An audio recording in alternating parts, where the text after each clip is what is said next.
Joining me now to discuss the latest Trump legal battle is our panel, Zack Smith, Heritage Foundation legal fellow, and Spencer KLAVAN, host of the Young Heretics podcast and associate editor of the Claremont Review of Books. Gentlemen, thanks for being here. It's a pleasure. Thanks for having us. All right, Zack, you up first. Why should the president not concede? Well, Buck, I think we have some time built into our system for these lawsuits to play out, for these allegations of fraud to be fully and thoroughly investigated. And I think it's important for all of us to have confidence in our electoral process that these allegations of fraud, these irregularities are investigated. You know, certainly some very serious accusations have been made over the past few days and weeks. And I think it's important that if there is any evidence of those allegations and accusations, that it be brought forward quickly so that we can, again, all move forward and understand exactly what happened and what went wrong in this election. Spencer, I know you've taken note of how there seems to be a double standard here with what happened in 2016 and what we're now told was a clean transition and a concession and good faith to what's going on now. That's right. You know, I, like Zach, my priority here is to understand, find out the truth about what went on in this election. It was a completely unorthodox election, the most unorthodox election in our lifetimes. It's not at all unreasonable to make use of the constitutional measures that are available to contest and look into electoral fraud. Now, I will say at the outset that it looks to me like the window of time is narrowing. We need to get whatever evidence is there out there as quickly as possible. But the notion that the same folks who for 4 years spent every last shred of their credibility on insisting that Trump was an illegitimate president, in the words of Hillary Clinton and Jimmy Carter, that these folks are now going to turn around and tell us that what Trump is doing is undermining confidence in the process. This is the process. This is how it goes. And the fact, you know, that we are now coming up on the deadline for states to certify their votes, December 8th, means that we're still within the window of opportunity for them to make their case. I, for one, am perfectly happy for them to do so. And I think that any patriotic American, however they voted, should want to know the truth. Zach, the president had tweeted out, and we talked about this a moment ago, that there were more people voting than there were registered voters, and also the stopping of poll watchers. I mean, there's a number of different areas where, and this was the tweet, a number of different areas where the president is alleging, based on what his legal team has told them and what the reporting has been so far, that there were at least improprieties. I mean, whether we can prove intentional fraud or not still remains to be seen. Which of these areas do you think, from a legal perspective, is the most impactful? Which one is most likely, you think, for the Trump campaign to perhaps be able to prevail?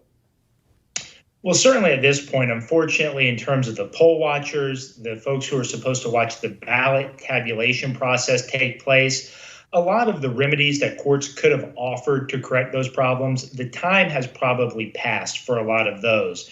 And so at this point, if there are allegations that people who weren't eligible to vote, in fact, cast ballots, or if I know in Pennsylvania, there's still disputes working their way through the courts, whether late arrived absentee ballots should be counted, something along those lines would probably be where the president and his legal team would do best to focus their efforts at this point in the process. Spencer, what do you make of the statement over the weekend put out by the Trump campaign saying that Sidney Powell is a lawyer in her own private capacity, not for the Trump campaign? What do you make of that? And also, do you have any sense of her allegations so far? I mean, any analysis of this? Because what she's talking about would be the biggest bombshell, I think, in our lifetime politically, which says a lot. What do you think so far?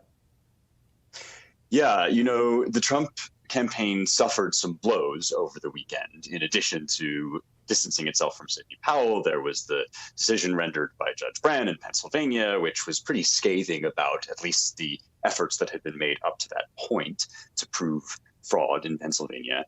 And ultimately, you know, when Powell came forward and began to gesture outward into this global conspiracy, I personally thought it was a good thing then for the Trump campaign to disavow her. It does no good for anybody to be wildly and credulously buying into every possible conspiracy theory just so that we can have, a further shred of hope. Now, it's not as if the Democrats didn't do that and won't continue to do that anytime that they think they can win even just the smallest ounce of power. But it's not helpful if there's a genuine case to be made here. It doesn't actually assist anybody to make claims that we know Trump won, or that that George Soros was funding an international cabal. I think the kinds of evidence that Zack is hoping to see are much, much more fruitful as avenues of inquiry. And that is an area in which I think that the Trump team ought to be more careful than they're being. Well, let's dive into that a little bit specifically. Zack, Jenna Ellis, who is one of the Trump team lawyers, shared this. She's saying that the Third Circuit Court of Appeals grants expedited review for Team Trump's appeal from Pennsylvania. So now it sounds like we're supposed to be happy that this has gone to review so quickly, even if the decision didn't go the way the campaign want. Walk us through this a little bit. Well, I certainly think that's kind of the impetus of the tweet. What Ms. Ellis is suggesting there, obviously, like Spencer said, the Trump campaign did not prevail in the federal district court, the trial court there in Pennsylvania. And so now they are asking the Third Circuit, the appellate court that oversees Pennsylvania, to step in and review that district judge's ruling. And so the hope is that these lawsuits, and this lawsuit in particular, will work its way through the court system and eventually, I presume, up to the U.S. Supreme Court, if that court is in fact willing to hear the case, which is no guarantee. But again, there is time for these lawsuits to work their way through the systems. And more importantly, I think it's important for us to have confidence in the electoral system, that we really investigate these irregularities and work to make sure that every legally cast ballot is counted and that no illegally cast ballots are counted in the process.